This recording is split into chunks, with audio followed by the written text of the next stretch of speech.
O te whatalofa atu le nei tai ao le swafa lo tātou li o Yesu Keriso le tātou o inga lotu. Ia i lau tau wa senga taitai o le tātou whale, ia e mwese lavo le au mātutua, ia se o lavo le tātou whanau whatalofa atu le tino Keriso. Mai se fo ia te au tau le au whaingaruenga te tofi le atua, ia ma lau tau soifua au ona i le li le mea ua whasino e tātou le atua, a whilo i atu. I le pafa manu malo le tātou ri o Yesu Keriso. Ma tei o ono, whai upu e sifuru ma le iwa. I le whai upu e tolu sifuru ma le wha, ia, sua i ele tuspa ia, o le tātou whai to wina whaatasi, ia i lau tau muli muli mai, ia, i lau whai to watu. Ma tei o ono, whai upu e sifuru iwa, i lua sifuru ma le wha, o le tātou whai tau, aua tau te tolo i oa mo o tau i le lalolangi. O iei le monga monga ma le ele wha umati hai. O iei foi tangata ngā au e eli atu ma ngā o iei. I au tau tolo i oa mo o tau i le langi. O iei se monga monga po se ele e wha umati hai ele o iei foi tangata ngā au e eli atu ma ngā o iei. O wā o le mea ua iei loto oa e iei a toa fo i mautou loto. O le moli o le tino o mata ia, be a whai fo i le leo o mata e mā lama o mai lo tino. Ai a whai e le anga o mata e pō liuli o mai lo tino. O le nei a whai e pō liuli le mā lama o te tonu i a te o tō, i a te oe, o na matua tele ei lea o le pō liuli. E le aise na te mawhaia ona au auna i ali e to alua. A wai ino o ia le tasi, ai alo whaatu i le tasi. A le o le e whapi atu ia le tasi, ai whape au ngā i le tasi. Tau te le mawhaia ona au auna i le atua a toa ma le oa.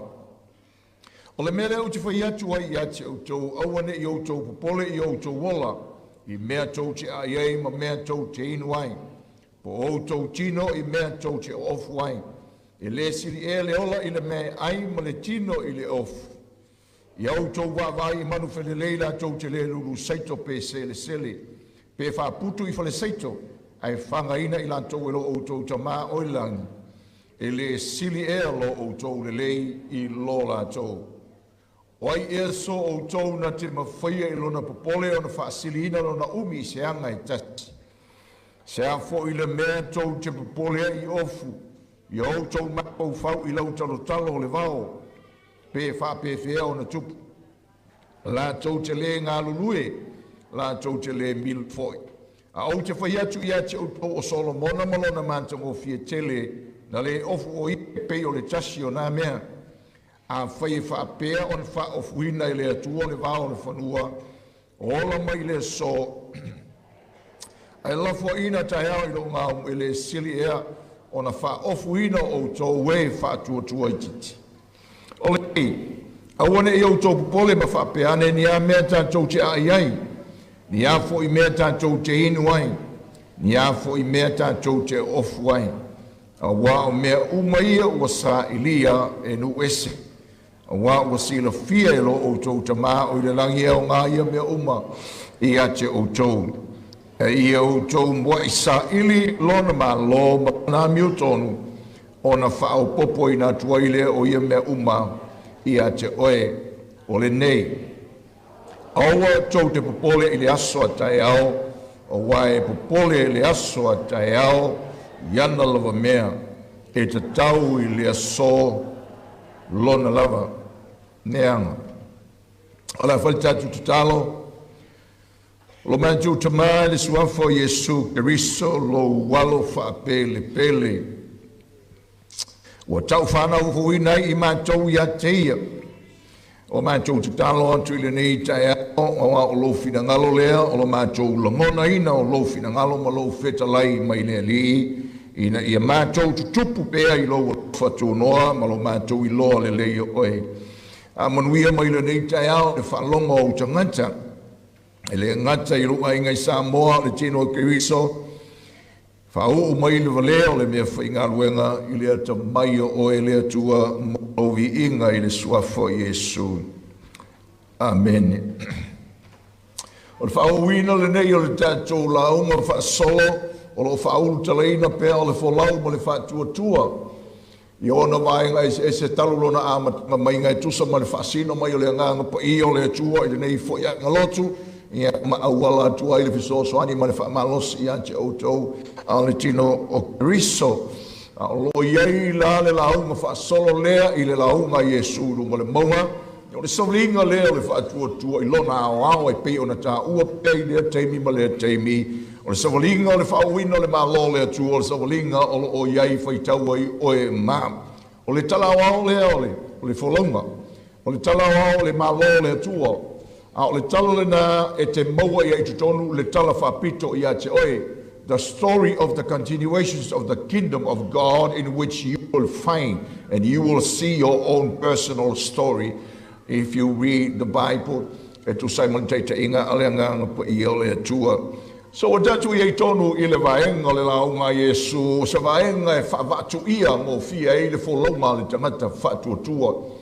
O lo tatu ma whauwhaua i le lui tawino o tangata o le atua i le nei aso o le tulanga o le tamau a inga o le olanga, ma mea o iei nei. Ma whapena o na whaatupula ia i fo inisio langona, ia, ma whaatupula ia i fo inisio whaitionga, ma whaatupula ia i fo inisio tūlanga u whapena o na upu ia i le ngā luenga le atua, ia i le mai tau mai a tangata o le rolangi, i le tūlanga o le mta upu i le tau ainga o le olanga nei, ma mea o le olanga nei. Ia, o nei si fo u whapena o na tūlai mai fo inisio o ngā, ia, o nei whasanga lava i mea o tutupu mai, ma le a whaina i o loto o tangata. Ia matatou sitia i se mea e whapena o na leo sitia le fionga a le atua. So le facilitatou te whaia o le asa o ngal tuspo i e tusai mai e mea i le tulanga o le tamau ainga ma lo tatou wula whaatangata o le atua ina ia whapena o na whasaloto ina ai tatou le lau manatu e whaala au tu whapele mele lau talanoa o le attitude le tangata o le atua i le tamau ainga o le olanga, the attitude of a godly person towards wealth of this life. Eo, o manatu tāua o te mana o e wholasia e le i o le tala i le mea o te itai eire nganga pa i o le tua le tino keriso, e le ai se vaenga o tus pa i o si ti ai le olanga mativa. E whapeai o le olanga le te tauna ola o maita ngata o le atua o le olanga mativa. E le ai se vaenga. Living in poverty or in poor is nowhere in the Bible exalted. Lona lua, e le ai fo i se vaenga o tau tala whaasala i le ola ta mau a inga o le tangata o le atua i to tonu o le fionga o le atua. O le anga pae sa ili e le ta mau a inga mai le atua. Tau te no me valu foi upo sifulma na valu. E tau tala whaasala le tuspa ia i le olanga pa iei. Fata o te ono, whai upo e ono. O le tala tuspa ia i le amatanga o fo ina mai le tua mea umalawa i le tangata ina ia whapena o na pulea mga lue ina ia o la manuia i maola fia i lona langa whatangata ma lo o le tua o fo ina atu e pule i mea umalawa le fofanga uola ma whana. Now, o le moli mau o Paulo o fo ina mai le tua mea umalawa tātou te ola fia ai. Timoteo mua mata ono fai upo i sifuru marifitu. O le whaama mawha o le launga la Jesu i lunga o le maunga, o le atitiute o le tangata o le atua i le tamau ainga o le oranga. O lona winga e iei le mea ta o le atitiute sao maona fianga i le tamau ainga. E iei fo i le atitiute se i le tamau ainga o le olanga maona a fianga. Now, te fiatala noa mua i le attitude se maona a fianga, ia ona o tala noa tuaila ia i le attitude sao, maona a fianga, maona whaamarianga i o tātou olanga. Alleluia. O le attitude se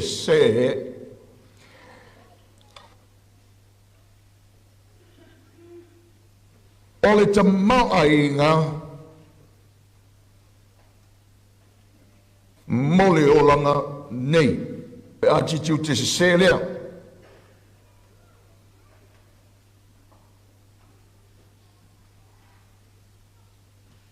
O lorangi nei. Au, oi unga ia po anfianga se ia ole attitude lea. Mua e noa tia ai le loto o le tangata o le atua i le o langa nei. Na mai tau mai o lo tatala no i le attitude o le loto. O le me mawhai o na mau ai le tangata e ui una o whaola ina le anganga. E leo tala noa nga i lo tātou whaola tanga o le attitude o le tangata. Na whamaile le launga Iesu awa tau te tolo i oa mo o tau i le larorangi.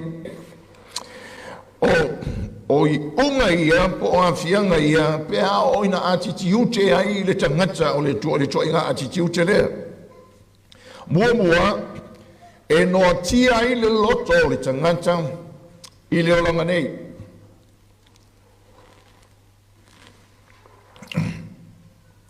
One of the results of the wrong attitudes of a man and a woman of God towards wealth, it enslaves your heart to this life. Fai mai tala Yesu, o le mea o iai loutou oa, e iai maoutou loto. Am fai o leo langa leo le attitude leo le awhapena, o na palasi ele tangata o le atua, o le taula inga lava lea o le olanga nei. E le aise si mea i ona tuantu.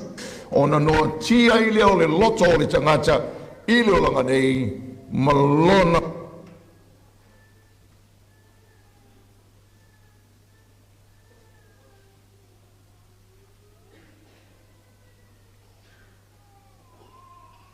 Lo olanga sili i le olanga nei. O le tala atu spo ia tantu te ola i le olanga nei. I le atua. Ai a whai o le taula inga lea o le sili o lalo nei. Wa noa tia le loto i le olanga nei. O lo na winga ele aise sili i ona tuantu. Lua. E noa tia i ma fau o le tangata i le olanga nei. Wa whapauli urungi ai. Ma le tala tuspo ia fatusa Yesu a poli uli le malama o te tonu i ancha oe. O mata o le maulile o le tino. A fatusa nga i malama a poli uli le malama o te tonu i ancha o tau. Ia ona whapena le ona poli uli umai ma le rangi. O le malama e tele o te imia o nga tuspo ia e fatala noa nga i le malama o le mafaufau. E nga i le i mata o le mafaufau. A ola ina se sele attitude ale tangata o le atua i le tamau a inga o le olanga i le ngata e noa tia ai le loto i mea o le olanga nei ma le sili o le olanga nei ai noa tia ai le mafaufau i le awai atu i le olanga ma le mea o lo whawhawina ma iei le mafaufau o le atua ma le iloa ai le sili o mea o lo whapena o na le atua e iloa i le mafaufau o le tangata. After all, lo tatu tala noa pe lea teimi ma whaamanatu le tau o le mafaufau tātou te mafaufau i wha lea tua ia po tātou mafaufau wha le tangata o lona tolu e noa tia ai le whina ngalo o le tangata. It enslaves our will. First, it enslaves our heart to this world. Secondly, it enslaves our minds. And thirdly, it enslaves our will. E whaapolonga ina ai pe noti ai o tātou loto. Whai maile tala Yesu e le mawhai ona e au auna ini atua selua. Am whailo le atiti te o le loto tangatou, le tangata o le atua wa fia i to inga mele o le tamau aiga ma le o langa i nei. O le tala Yesu, we serve wealth. Ona whailea o le tamau ainga mātua i tātou e uila vai ma whai o na tātou whaolaina, but our attitude falls that way. Ma whai o na ngai le tātou attitude. We worship wealth instead of God. O lona wha e noa tia ai o tātou whalongona. Whai maile tala atu spa ia Yesu. Ona maua leo tātou i leo langa o le popole ma le atu o tuvali. O ina attitude. A wafoi whai maile tala Yesu o le tamau a inga ma le ola. A o ina tamau a inga tili i le tangata. Taula i eilo na mafaufau. o le noti ai na o ngona i na male tu vale ai le tamau ai ngani te ule lava tai au ni te ua whapena ia ma putu o ai lava ma putu o ai lava simply because ua whapena o na ufitia i langa o le popole na male atu tu vale o le loto o le tangata o le mafua anga lea o le tele mori mau a tangata o le atua sa tamau a inga i langa e uno male li ua tamau a inga foi ina ua maua le li ma whaolaina lo lātou ngā alo whapena lava o na whamanuia i ai le atua o le lātou lea tau tinonga o le loto e tau lai le maua inga o le loto e atua tu vale i so oma lives in anxiety a le upu leo le popole e whamatala mai le upu e le niolo na winga o le whiwhalo ai i le winga foi le a oi se mea e ka whiwhalo o mai tu elua ia o le whaamatala ngana le upu le sa waile ia whaamatala mai le upu le na o le popole ma le atu vale o lona lima o afianga lelelei o le attitude se i le tamau ai ngore o langa e whawhetia ai le moli mau i le tua tausi mai pe on tau whaamtaltala mai na e le li i fo nei wawa i atu e manu o le vao ma le tausi e le atua ma lau talatala e ola mai le mātango fie o mea umalawa e le atua whape whena fo i le nā mea tausinga nā le atua lau tano whalau tele tui i le whangaronga o le launga au whapena ona wapa i ele tangata i a te ia o whatuatua i a te ia ma whalangolango au whapena ona tū le i se ai le atua na ona matau tia leo le awhianga o le negative attitude lea po le attitude sa whai atu le wholesanga i le tūlanga lea e mawhai o na awhia le tangata o le atua i le melea e mawhai o na noa tia i le tangata ai maisalawa pe a whai e leo matua o tātou o langa i le ia o fianga ia lo whapena o na tautala i ele fionga le tua i tātou ia let me talk about the right attitude and the good results of that the attitude to sao ia maona fianga le lei o le attitude to sao la o le tangata o le tua i le tūlanga o le tamau ainga o le papai o le tangata o le tua o le tamau ainga mo le o langa whaavavau okay o le attitude o le tamau ainga mo le o langa i whaavavau i seisi whaupunga whalolo o mai tino ki risol tatu ainga sekum taupu o te tautalapea a toi whaupu le vaenga le tanoanga le Yesua a Yesu o lo tara no mai i tō whasila sila e lua pe on tatu whamaina le whaupunga lea o le tō whasila sila whale atua i le tamau ainga o le olanga ma le tō whasila sila whatangata i le tamau ainga o le olanga. O le awhianga la o le tangata o le atua e mawhai o nao ia i le melea. E o mailo le tamau ainga, e o mailo i tupe, e o mailo i oa. Ia tō whasila sila lo whaatangata, ai le tō whasila sila whaalua i le olanga. If I have to rephrase what I have been talking about, I'm talking about the true world view. A biblical worldview and a man-centered worldview, especially when it comes towards wealth.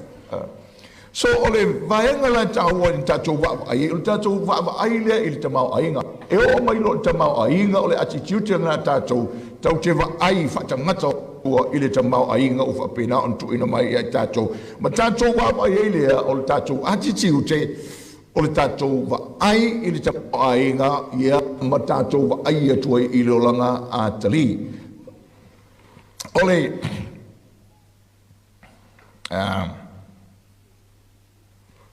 Memua i le Yesu. Whalong. It may shock you, le tala lea. A whai e tau te whai tau ma whawhau loto i whai mai Yesu. Aua tau te tolo ai. Oa. Ma o tau i le larang. A i au tau tolo ai oa. Ma o tau i le lang. So, o winga le tala Yesu. Tolo ai oa. Le tangata o le atua. Tolo ai oa. Le winga le tala nga lue Ma pena ana mai le tamau ainga le li ai tatou o le winga lo tala ele o le vaenga o le whaamaruianga mai le atua o le tamau ainga o le tangata o le atua tau te alulue ele aise me whape o le tatou le ola sa ili ma o la whaonga alo whaua mai le atua lo tatou malosi. So there's nothing wrong with le tolo ai o tatou po le tatou tamau ainga i le larorangi nei. O le tala Yesu ai tatou tolo ai oa mo le ola whaavavau, o le au mai o le tamau a inga le atua I tātou I nei apena o le tātou wola I le larongi nei, ai tātou te whaava ai I le ola e whaavavau. Rono winga, o le awhianga I o tātou I le melea, o le whaasa o loto ai o tātou loto. It sets our hearts free. E le whaasala I nai tātou pe a whamanuia le atua I o tātou lima. E le whaasala I nai o tātou loto pe a manuia tātou whanau. Pe a tātou te mau ainga I le e le whaasala I nai o tātou loto. Aisea, au wāfo I o tātou loto o le ola I whaamavau. O tātou loto o taiao. O tātou loto o le malo o le atua. It sets our heart free to deal with what we have. E tātou te lango nai lo tātou salotonga. E ngā lua.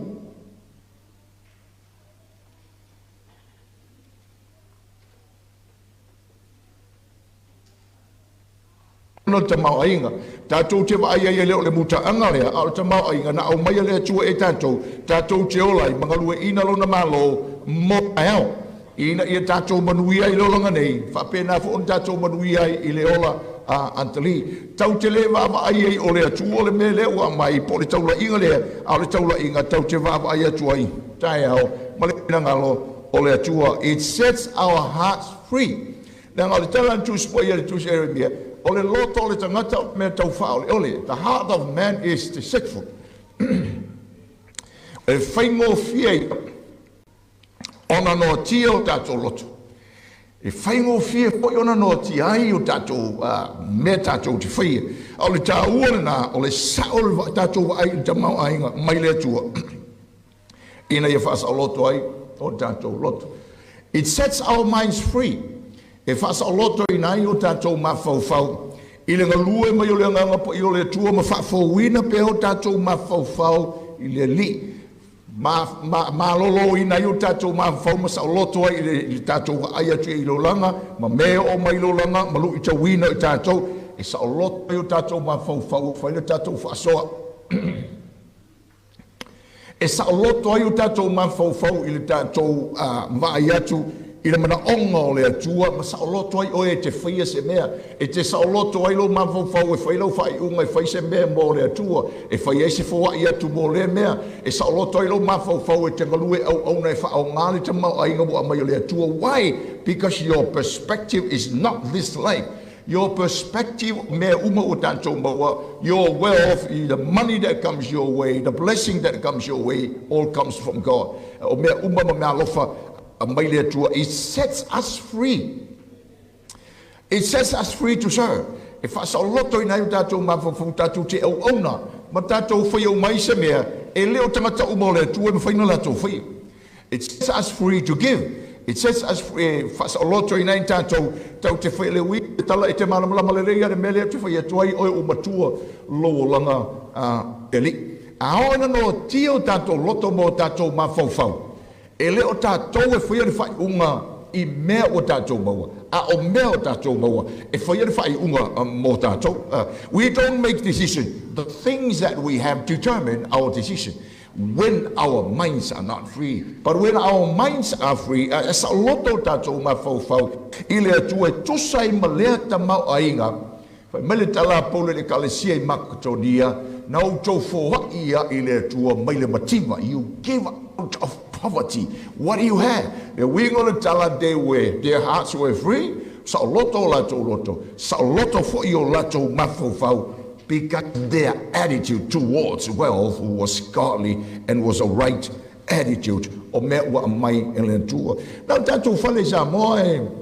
Ke loe, e lese me tau, toe o le mele e te o tau, o loto wola le mo le na tia e mai lava, tātou i le mele nei, tau te au auna I le atua mai le me o leo tātou lima, tau te au auna fo I le atua mai mativa o mea uma. We're free to serve. We are free to do whatever we have. I o tātou lima, because o sa loto ua le me o fa'u ia tatou fale le atua ia ma fa'apena ona tiae nisi o outou ma fa'apena ona tou iloa lava tulaga tou sa loto e foai. Why? Because our minds are free. Sa loto o tatou mafau o lona lua u fa sa loto ina i tatou langona. It sets us free emotionally. Ma tatou lave ina mai leo tatou mai leola popole ma leola atu vale u tatou whapena o na le moe le iai tangata o le atua amete. E le mautonu i le se tata vale i le Faatuatua. E winga na le tala o tangata o le atua e le ola popole ia le tangata. Na pauale me maua le mele o le popole. Nga le suia i lo kakao le whaku ma suia le te ma le suia le mawarunga o le koko. Ai le ima se me suia o le tala i Yesu o lo tau popole ma lo tau atu vale. E le ia se me suia e o ale umi o aso tatou. E le suia. But we learn to be free from that. Ai le ai se me pito sili o na popole e le kangaka. O le ulu o mali e pule.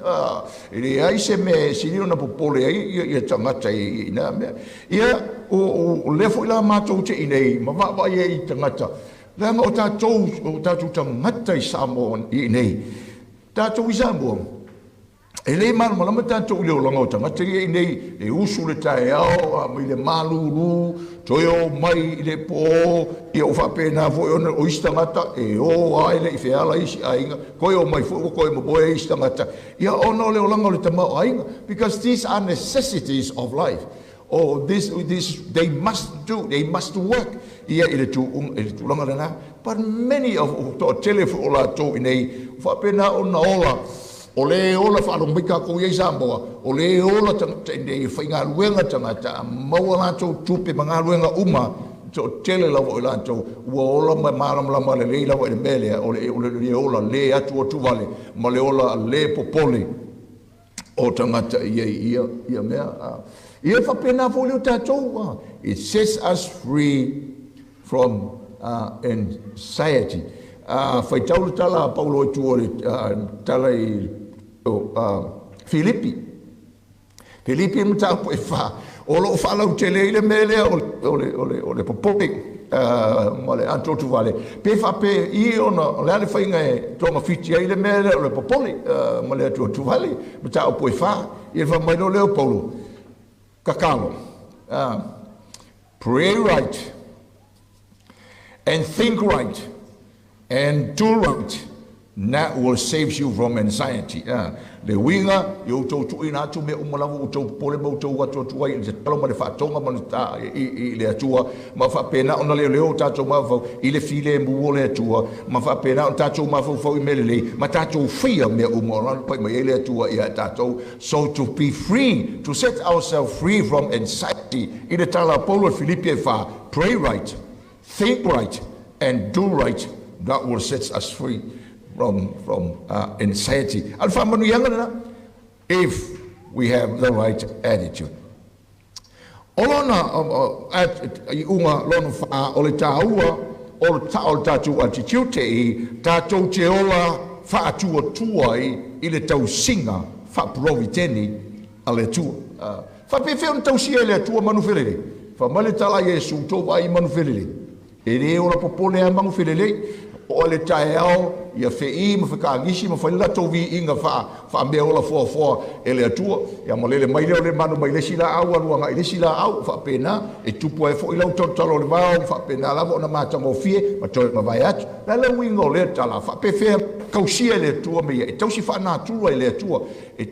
O mangu, o le lato nā tura le na whai ai, o le ale nā tura, e ai le fua le la au, e ala e nā by nature, a bird eats and live by the provision according to the nature that how God created them to be. Ia penaro le talatala. Fa mai lo le tala Yesu.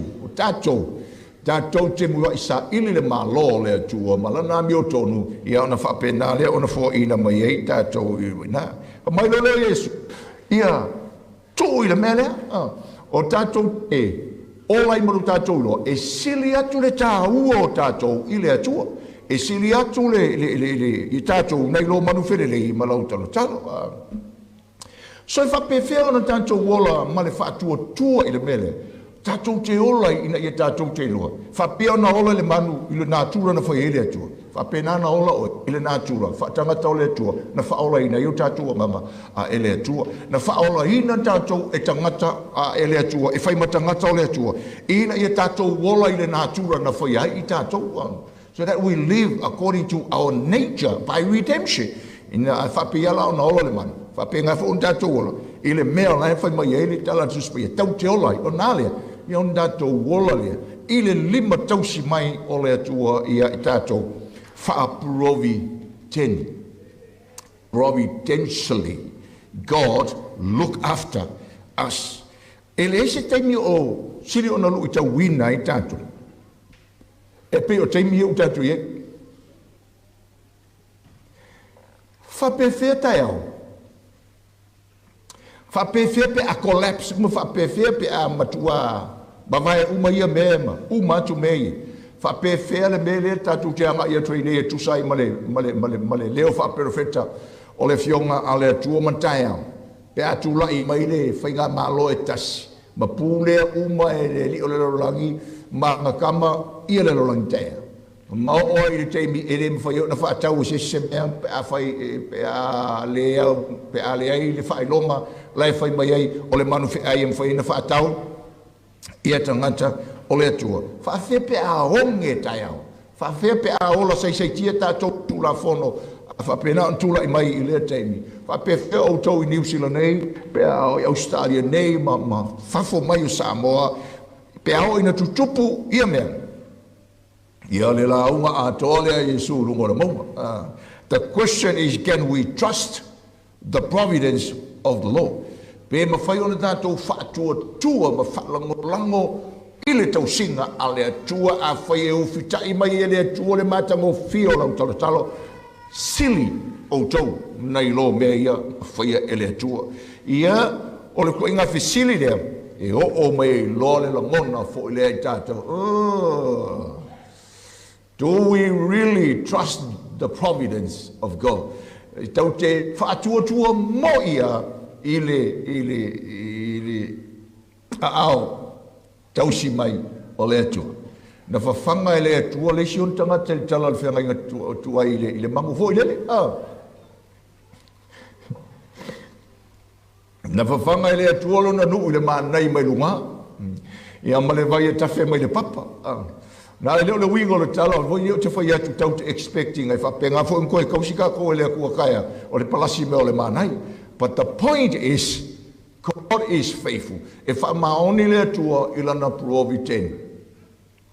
Mo le tau singa o tātou i le teimile nei o lo o tātou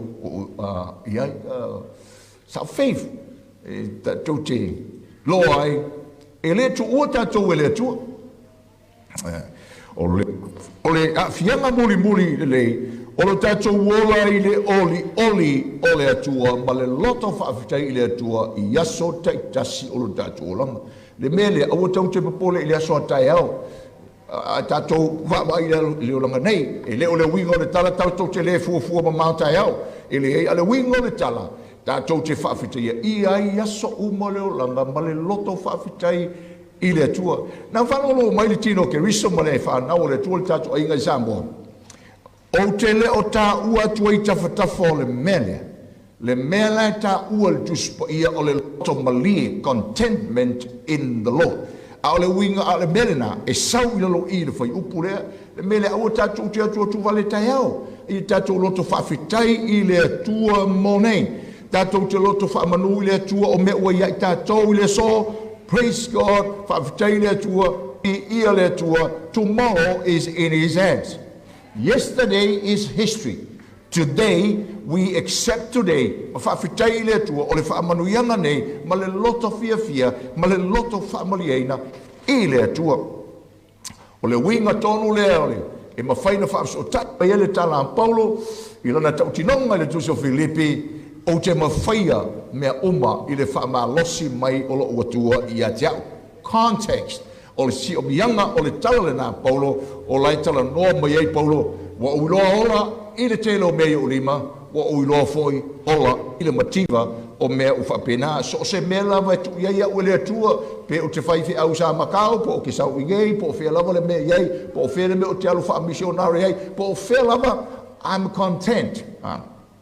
Ua, ha o uina, o le upumana ia na Paulo, I have learned, therefore, wa o uina o le melea, e mawhai ai ona o le winga na le tala a wan foi o le tatou te wai i le rulanga ma me ua mai e le atua o le tatou perspective le ngā i le ali e tūsai malona whina ngalo i a te i tatou o a whianga le leia o le sa o le tatou a titi o te i le tamau a inga ua whapena ona au mai e le atua e ese mai ai le tino ke riso e ese mai ai le vala au whapitoa le atua i le tangata, ma le tangata.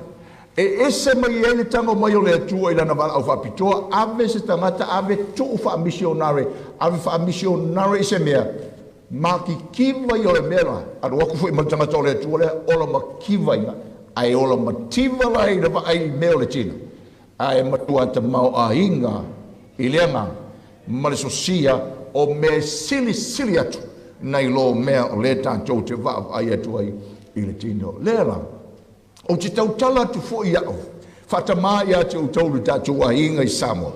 Te tautala tu fo i ate o tauru tino ke riso. Whatangata o le atua. O te sao loto o te ola i le iei o le mea. Iei o se mea. O te sao loto fo i o te ola i le iei o se mea. O te saoloto o te whapena o na whawhitai i le atua i le tamau a inga wana i au mai. O te saoloto fo i o te ola e au auna i le atua ma fo atu mea i le atua. Wai, e le o le taula inga i le olanga nei. O lo unofo i se mansion. O le taula inga i le olanga nei.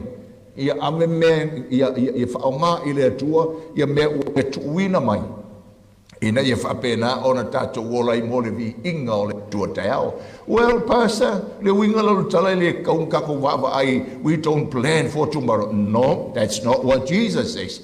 We live wisely. Le winga le tala, we live, we plan for tomorrow, we save for tomorrow, but we can do all this under the perspective that our life, the best, is yet to come in the Lord. We do things for tomorrow. But we live wisely in a tato moli mawai ili te mau a inga o le atua e au noa e malu tato wola sei tia o no because we want to look like the world ma whapenga o na whamatalaina o tato o tangata manuia whape o na manuia o tangata o le rangi ili ai le o le winga fu ila o le tala o le tato nofo ili ai sisi whaupunga ke usiano tato whanau o le manuia o tātou tangata o le manuia o le atua. We are blessed people. E le ngata o tātou tangata manuia i le nganga, ai whapena foi ona tino mailu tātou manuia le nganga. We are blessed on the physical.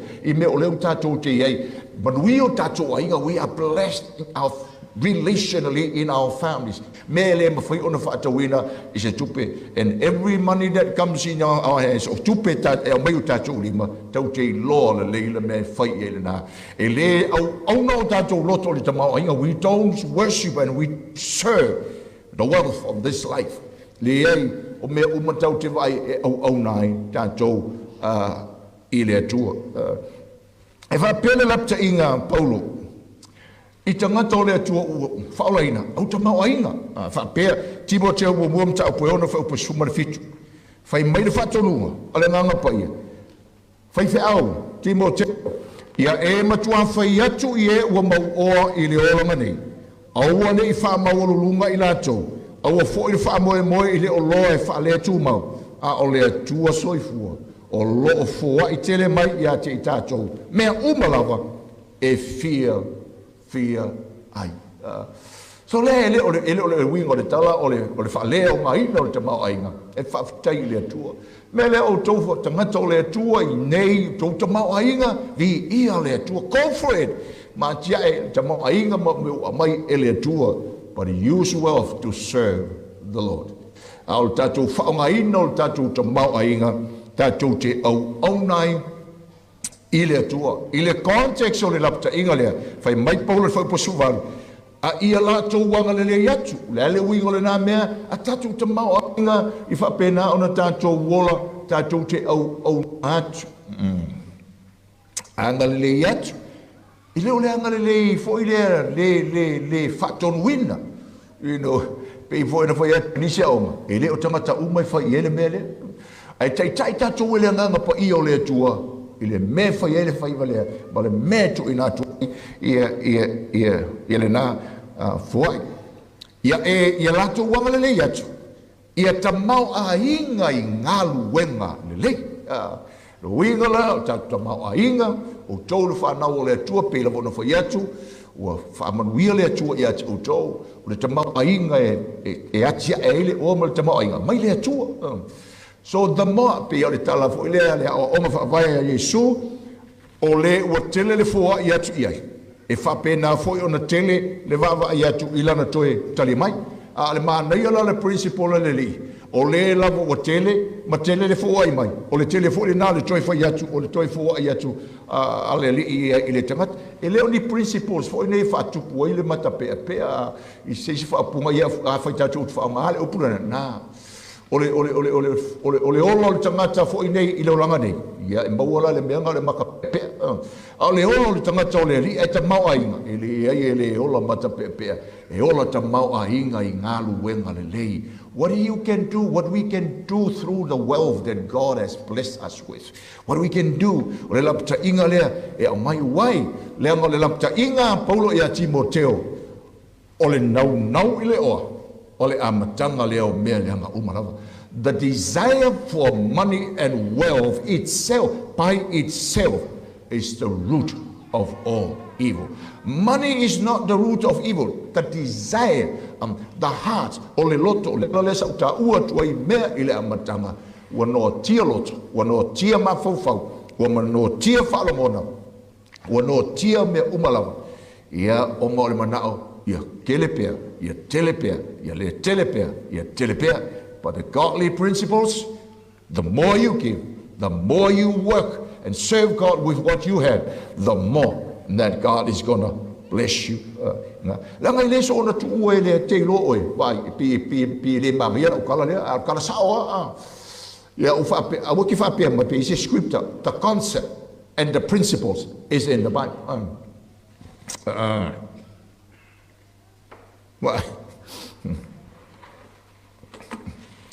Ole tangata ole atua. Ole tele la bolona fo i atu. Ole tele fo na le fa manuia le atu. Why is that? Leanga ole enga lue mai le atua I tonu e tato.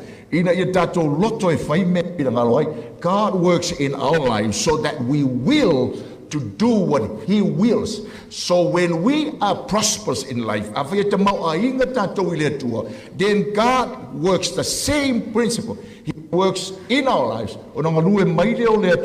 Yo tātou loto, ina ia tātou whaia mea, a tofa ina le atua, e olai o ele akali o le akua le o kele o kupe, e olai o le atali o le atua malafino le atua le ua e tamau ainga, e whaia ai mea o whapena o nga lue ina mai le atua. And the more we do those work, life mai e le atua, ma whaiei, ma ngataita ina i tātou. God is faithful. E whaamaoni, mai le atua I ati. Lela, e ngā lue lava I o le tangata o le atua. Ma le manuia wa mai le atua I ati oe. But God honors le loto oe. Whape ana whaamaruia mai le atua I o tātou loto. Because we don't serve wealth. We serve God of the wealth. Le atua na fo ina mai. We don't serve the gifts and the blessings. But we serve the blessa. E mai. Ai aola ina le saol tātou ati te. Then, on a we love the gifts that God has given us. And then we worship the the blessings. And we forget the blesser.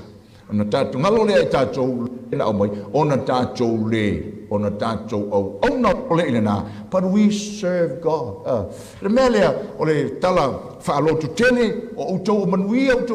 Those of you are doing good works, you are earning good money, go for it. Work hard. Ngā lua ina ia maua tupe tau te amai le atua. Save for tomorrow. Plan well. But never forget that God works in your lives so that you will do what God wants you to do through your lives and what God has given you for His glory. Why? Because you are looking at the life beyond. Not only that God has blessed you here, but you are looking forward to your blessing in eternity. But eleo tangata umai mai le tua tau te whaia mea uma kukusa uma mea tau te whaia. God may lead you to do some things that other people don't do. If I penga uma le whaia ele tua ia istangata. If I pe una whaia e istangata. Again, na wha uma whapea. The attitude ale tangata ole tua. The right attitude of a child of the kingdom of God towards wealth and towards everything that God has given us in our lives. Sa whaile tala lea, lea lau toi whaia tua, mafuanga lea, e lainga whaile statement lea, o tātou manatu i lea tua, e whaalango lango ai o tātou manatu i tātou, ma mea tātou te whaia, e tātou te olai i leo langai manapea tua tau te olai, ma taitaina i tātou i leala, e ta tau na tātou iei, ma tātou tau nuu wai tau nuunga, e ta tau on tātou tau nuinga, tau nuu iei. Lolo winga, a sao tātou manatu i le tua, sao fo i tātou manatu i tātou, sao mo tātou manatu i tamau a inga ua mai le tua i tātou. Tātou te ola i le ola sao, e vi i le tua, ma tātou sāpavania i le ala i tātou e le tua e onga mai e manuia, ma tātou tau nuu i le olanga wha manuia ina luma o le tua, molo tātou taui i luma o le tua. A se seo tātou mawhau i le tua, se seo tātou mawhau i tātou matupe ma me umalawa a mai le tua, se seo ai ma le olanga tātou te olai, se seo ai ma le olanga tātou te ui, ma tātou tau nuu i le olanga tau te o le langi, e whapena pe tātou tangata mango sua, ai le eise ngā ruenga e tasi o mea tau wia tātou. Our right attitude towards wealth, the Sermon on the Mount. Whapena ona whamalosi ai le tua ia i tātou. So wola whamali aina, be content with what God has given us. If I know le tua. Tātou ainga Samoa, tātou te loto whawhitai e so uma. Loto whawhitai e so uma ua mai le tua le ola i tātou o mea ua tātou tātou whawhitai le tua, tātou loto malia i mea ua mai nei, ai le o le wingo le tala, o le tātou malilia e ale kulanga le kako ke iei. No, be content with what we have. But we still have to work. We still have to go forward, still work. Whapena nanga lue mai le tua. So le tino ke riso le tātou ainga le tua, thank you for serving God. Whawhitai lo tō wola o ona i le tua te mau ainga.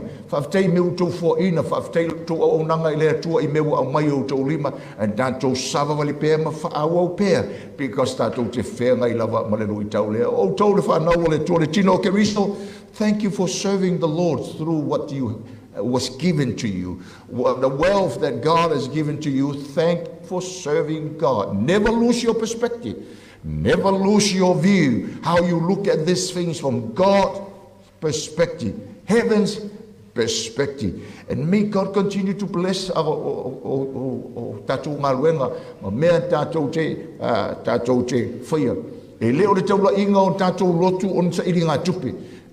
That's not the focus of church, is the accumulation of wealth. But money comes in. E au mai le tua tupe e whapena ona whaiei, ala na ngā luenga ma tātou wa ai ai e le tupe o le olanga. E ile uri i tō lua la e tāu al tusi Paulo, tusi Timoteo, whai pai Paulo, wa tu ua au ele uri ia, because they love the world more than the things of the Lord. O le whaao o silio ia mea umalawa, o le whaao o whaia no tātou ali o Yesu ke riso le moli mau al tusi pa ia, na whaamatiwa ina le lei, ina ia tātou te mau ainga. He gave his all, gave up his all. It's rich. Whapena o na tuina ma, maliu lunga le sātou lo tātou ali, ina i whatamau ainga tātou, ele ngata i o tātou soula, o tātou nganga, whapena o na whatamau ainga ina tātou, ilo tātou wola, ilo langa o le tātou te olai. Upu whapito mo le tātou whale, ele Folau whalonga. Sisi whaapunga e whaamanua e lo loto e lo whaalonga mai le whiau lea, because that's our life. O le tātou sa walinga lea, whaafale, tātou wa'awa ai e lue mai o le atua ma whatamau e ngaina tātou. Mantua le matua le launga i le awhilena whai tātou whawhitei le atua ina o umana whawhau tātou wale sa. O le matua e whi au na whai, o le mala, te si tia le wa. Ia, o le awhi na whaamu wale tātou wale sa. E le iloa e le li o le rangi makau ki o le mea lenga kau mai le kua whai si umai la waloko ka ngaka ilunga si umai relationship so umai commitment na ka ngaka I mean that fire just lifted our house in a different level altogether kwa si e ka ko fale i leisi level sili aku mananga lua ina o mea uma tatou whaia le la uma le is a blessing to you o le whaamanu ianga i o tau loto ma le whaamalo sia tili ai pēr o i tātou attitude i le tamau ainga ma me whaamanuia mai ai le atua o le tātou taula inga o le atua ma tātou whaongai nai mea o mawhai o na tātou whaia ke lea taimi ma lea taimi o le attitude le na o le tangata o le malo o le atua la whali tātou stalo Mātou atua, mātou manu atu ia te oe le nei aso. Malia wha longo o tangata e ala nga lua lo nganga pa ia, ma le loto wha awhitai i le savalinga, na wha ui mai ei, ma wha malo sia i pēr le atua, le ola, au auna o tangata. Ma le vi inga ma le wha awhitai e watu ia te oe ono o lo wha manuia mai. Wha malo sia, wha manuia mai oe lo lantu wola au auna ma le ola ngana lua. Le tino ke resource i whafo mai, le atua te talo ia manuia loto o tangata. Ia lau whaamalolonga i lantu tino ia lato ngaluenga o lo whaia. Whapena le atua ona ia te oe, ma tāpua ia ma whaafiteia oe i mea ua mai. O le ata mai o i lato loto e ola ata ma mai ai. Ma whapena ona fua ma maa oi mo tae au. Lawe ina ma whaasawa nisi tupe mo tae au. O le olanga e taula i umatu ia te oe. Teita ina le nganga po ie i o tangata lo mātou tu. O mātou lo le leilawa, ta mā, tusai ma le tala wha asolo pito, ma le rapta i ma le tusi pa ia. Te tō tele o tangata, wha apena antoi teita i ese, ele ta mao a ingo leo langa, o la tau loto mai a toi, ina ua e wha manuia i leo langa, lo mātou atua. Ana te talo ia te oi teni o mātou iai, pe a o ina awa e sea uma ia mea, pe a whai e whaatanga ina i lau pule, le awa e sea o ia mea, ma le pule ngā tangata. Should you choose, Lord God, sovereignty to remove all this from our hand, Father, we thank you that you remind us, from your word, that you will always be faithful to your providential care over our lives. So tamau te talo ia te oe whaamanuia o tangata whafonei. Bless the body of Christ. Bless our children for serving you through what you have blessed them with, Lord God. Mo te talo i le tu ia i whaamanuia i ngā ruenga le tino ke riso lau whanau i atunu e mamao ma whapena o na whaamanuia lo latu o na whaamanuia latu ngā ruenga o mātou atua na ia vi ia oe le nei tae ao lo mātou atua i le fōa i sili na e whaia mo i mātou uma ina ia mātou ola i le tamau a inga oe ma le loto whaafitai i le suafo Iesu. Amen. Amen.